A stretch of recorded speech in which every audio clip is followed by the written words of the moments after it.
All right, guys. I've had the honour of catching up with Jaxon Prior and going to ask him a couple of questions. Jaxon, thanks for joining us today. Thank you very much for having me.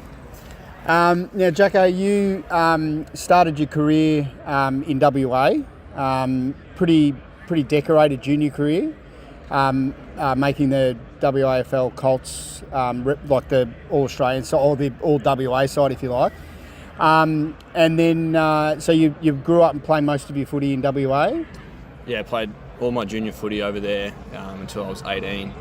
Lucky enough to play for West Perth through my juniors, whenever that started, right through to when I got drafted. So, in my 18th year, was lucky enough to get a couple of league games for the footy club and went quite well in that. So, yeah, I think that set me up for the ability to be drafted. So, yeah, no, and you were, you were taken with a reasonably early pick by the Brisbane Lions. How did you find that, leaving your home state? Obviously, having a little bit of a background in Victoria with Dad having played for the club. What was that transition like, going from WA and obviously having a close family and then heading off to Brisbane? Yeah, I found it a little bit difficult at the start. I mean, Brisbane was one of the clubs that I identified that I'd love to end up at when I was going through 18s. So it was, I probably wasn't really too sure or aware of what living away from home was really like until I did it, and being so far from home was quite tough for the first couple of months. But Brisbane had a very good player development manager there, and all the other players and leaders were unbelievable at the club, helping me settle in. And then COVID hit, so I was able to come back home for a couple of months, and then when I went back after that, I didn't look back, and really enjoyed my 5 years up there. And with the Brisbane Lions, when you were there, they had gone through a real building stage, and the work that Fags had done with the group, sort of setting sort of small milestones along the way to try and develop the Brisbane Lions into what they are today. You did very well throughout that period, I thought. Having looked back through your career, how did you find that sort of the way Fags went about it and building the group up to where we sort of find them today? Yeah, so I got there the year after they made finals. So on the back end of that first year, they made finals after being quite a side that was spending a lot of time down the bottom. And it was really important that when I came in, Fags made sure that myself and all the other new guys knew where they'd come from. So all the signage up around the place, they had all the stats from the previous years of how they've continually improved. So it gave the group good hope and whatnot going forward. We watched a documentary on where the club was from, so everyone's up to speed on where the club is from and how you're going to be a part of that going forward. And then, over the last few years, he's kept doing that in different ways and kept evolving that group. And it shows they've been into the last 3 grannies and won the last 2. So something's working for them up there. And it was obviously a little bit disappointing with the end of the Brisbane time. But did Essendon make a fairly early approach to you and show their interest in wanting to get you across to the footy club, sort of in the latter part of that year, or maybe even earlier? I guess I'll get you to answer that first. Yeah, so I knew my last year at Brizzy, my 5th year, was going to be quite a tough one in terms of the players that were in my position and the health of the list. So I knew that going into that season it was going to be tough to play senior footy. Essendon were a club that I identified earlier in the year and sort of had a little bit of stuff to do with them throughout the year. Never sort of met up with them, but just conversations through the manager and whatnot as a potential club. And then as the season panned out, I just really tried to knuckle down and play some really good VFL football, and if I got the opportunity to play AFL, then great. I think toward the end of the finals, Essendon approached me. We had a couple of chats, and then I was sold from the very first moment that met Scotty and Matty Rosa. So very fortunate. Unfortunate the way it ended at Brisbane, although it ended up on great terms. I was very grateful for the 5 years I spent there, and they helped shape me to be the person and player I am now. But grateful that I'm here now as well. And we were rapt to get you. Obviously, your experience and then coming to the club with a very, very young group, you sort of almost stepped in as almost a pseudo senior player, although you'd sort of had to sort of build your way up through the Brisbane process. we sort of noticed, even at training, because we go to training quite a bit, the way you sort of got around the young guys and, encouraging the young guys on the track. And so how did you find sort of coming across with such a young list? And then obviously the injury sort of situation happened this year, but how did you find the transition across to the Bombers once you arrived? I found it quite easy. All the boys here are great.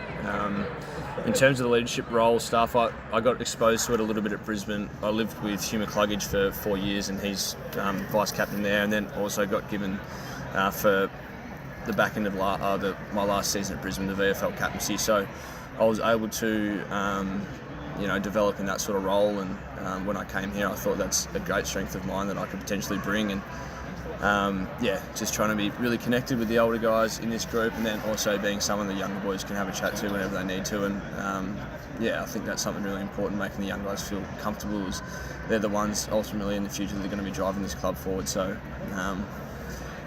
last year was obviously quite tough with a bit of inexperience at times, and I hadn't played 50 games of footy when I rocked up here, so it was quite strange being out on the track, almost feeling like more of a senior player after only playing 40 games of footy. But by the end of it, definitely felt really comfortable in my own skin, and the way I lead on the field and at training, I felt really comfortable. So it was a tough year for all, but I think there was plenty of growth from it. And we were so proud of you being one of the only players. I think there was only maybe 2 blokes that played every game last year, and we as supporters, I think, could see the growth and development in you. Like you were given a role that I know you sort of spent maybe a little bit of time down back for Brisbane or wherever they sort of needed you, but some time on the wing as well, which we've seen on the track this year, that you're sort of doing that a bit through some of the match sims, which you'll you'll be able to further develop your game. But we're really proud of the way I think you stepped in. There were instances last year where you sort of had you're the second tall in the back line. So how did you find that?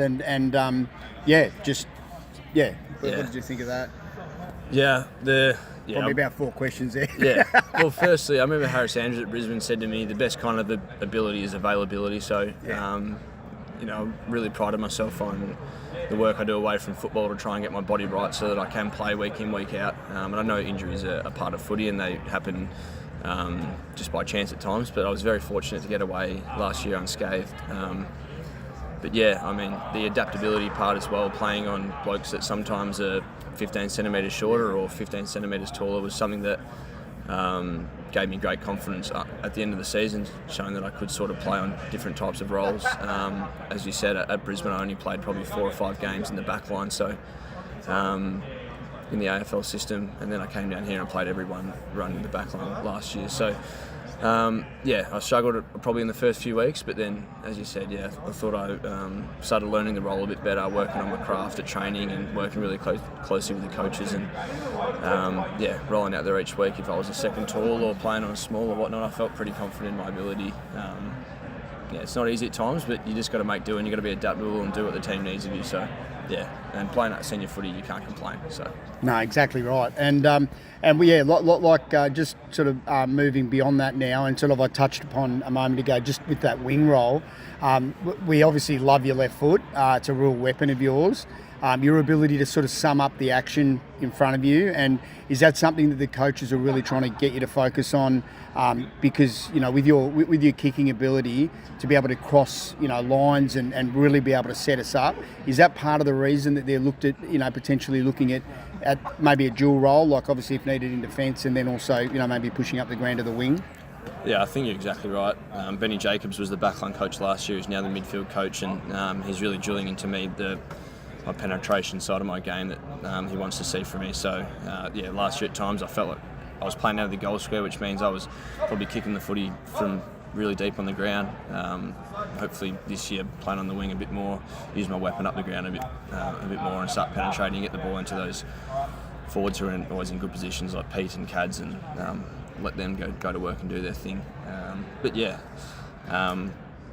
Playing the role at Brisbane, I feel like I've got the running patterns that are required and whatnot. So while still developing that role, I think it's a really good challenge for me, and something I'm looking forward to continuing to develop.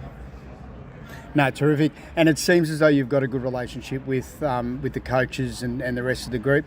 Last question. Off the field, we know you're a very handy golfer, and if given a bit more time in football, was it obviously your chosen profession? You're hitting off, I think, about 3 or 4. So it's something that the group is doing. A lot of the guys play golf off the field, so that's obviously something that sort of brings the group together a little bit as well. Yeah, I think that golf was.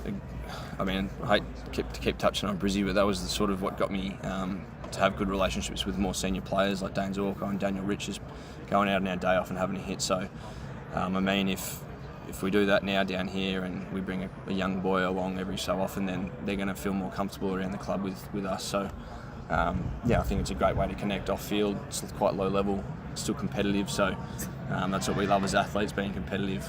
I mean, it's really taken off here, and hopefully we can keep building the golf culture while still focusing on footy. But then I think it's really going to help us with our brotherhood and connection when we do get out in the field. No, awesome. Well, thanks so much, Jacko, for spending some time with us. Good luck for the year. And we're so rapt to have you at the Bombers. So thanks again, mate. Thanks very much. Awesome. You're good at that. Said you were an interviewer.